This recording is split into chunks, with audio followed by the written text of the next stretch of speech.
මම mister insurance adviser. අද අපි ඔයගොල්ලන්ට මේ නාලිකාවෙන් කතා කරන්න යන්නේ ක්‍රිටිකල් ඉල්නස් කවර් එක සම්බන්ධව.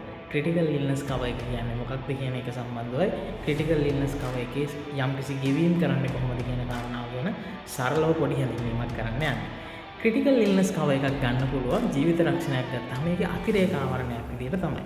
ඒකෙත් අපි ප්‍රධාන වශයෙන් දැනගන්න ඕනේ සමහර රක්ෂණ ආයතන රෝග 25ක් කවර් කරනවා, සමහර රක්ෂණ ආයතන රෝග 30ක් කවර් කරනවා. ওই 25යි 30යි අතර පොඩි වෙනස්කම් තමයි තියෙන්නේ. ඒත් අපි මේක දැනගන්න ඕනේ අසාධ්‍ය රෝග ආවරණයකින් සාමාන්‍යයෙන් හොස්පිටල් බිල් සෙටල්මන්ට් එකක් විදියට නෙමෙයි ඒක කරන්නේ. ඒකේ රීම්බර්ස්මන්ට් පේමන්ට් එකක් විදියට තමයි. හැබැයි ඒ වගේම තමයි ටර්ම් එකටම එක පාරයි මේ කවර් එක ගන්න පුළුවන්.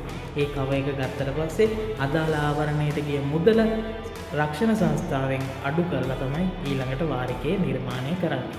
අනිත් දේ තමයි ප්‍රධාන වශයෙන් ඕගොල්ලෝ දැනගන්න ඕන දෙයක් තමයි දැනට පවතින බහුල හෘද රෝගවලදී යූස් කරන ස්ටෙන්ට් එකක් අපි දාන්න ඕන පාරිභෝගිකයෙක්ට ඒ වගේ අවස්ථාවලදී කස්ටමර්ට රක්ෂණ ඔප්පුවේ සඳහන් කරලා තියෙනවා. සමහර ආයතනවල පළවෙනි අවස්ථාවේ ලක්ෂ 7මාරක මුදලකුත්, සමහර රක්ෂණ ආයතන පළවෙනි අවස්ථාවේ ලක්ෂ 15ක මුදලකුත් තමයි ගෙවීම් කරන්නේ.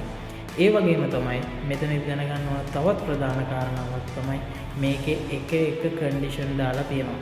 ප්‍රධාන දමනීය 50ක් බ්ලොක් වෙන්න ඕනේ, සමහර ආයතනවල 70ක් බ්ලොක් වෙන්න ඕනේ කියලා දාලා තියෙනවා. ඔය වගේ පොඩි ෆීචර්ස් ඒ අනිවාර්යෙන් පොයින්ට් වශයෙන් දාලා තියෙනවා. මේ දේවල් හරියට දැනගෙන ක්‍රිටිකල් ඉල්නස් කවර් එක ගන්න මතක් කරලා ක්‍රිටිකල් ඉල්නස් කවර් එක ගන්නවා නම් බිල් සෙටල්මන්ට් එකත් අනිවාර්යෙන්ම ගන්න.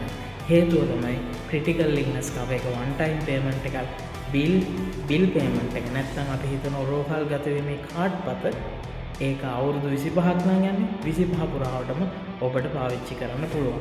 ওই වගේ සරල ඔබට පැහැදිලි කරගන්න පුළුවන් තවත් කරුණු එක්ක මම ආයෙත් හම්බෙන්නම්.